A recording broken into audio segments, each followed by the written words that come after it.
हर हर महादेव भावांनो, पहाटेच्या 5 वाजल्या होत्या आणि पुणेकर झोपायची तयारी करत असतानाच आम्ही सकाळी पहाटे 5 वाजता उठलो. नवीन वर्षाची सकाळ होती. काहीतरी मनात निश्चय केला होता. हा निश्चय आपल्याला आजच्या दिवसापुरता न ठेवता तो आपल्याला वर्षभर पाळायचा होता.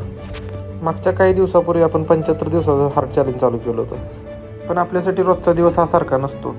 खूप काही अडथळे आपल्याला येत असतात. असेच काही अडथळे आपल्याला आले होते, पण त्या अडथळ्यांना आपण पार करून पुढे जायचं आहे आपल्याला आता. म्हणूनच जे चॅलेंज आपण चालू केलं होतं त्यातले अडथळे बाजूला करून आपण पुन्हा एकदा ते चॅलेंज कंटिन्यू करत आहे.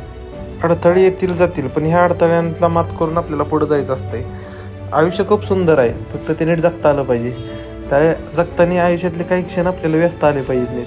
तेच आपण क्षण व्यसण्याचा प्रयत्न करतोय आणि ज्या गोष्टी मला आवडतात त्या गोष्टी करण्याचा प्रयत्न करत आहे त्याच्याबरोबर. म्हणून मित्रांनो, जे आवडतंय तेच करा आणि तसंच जगा.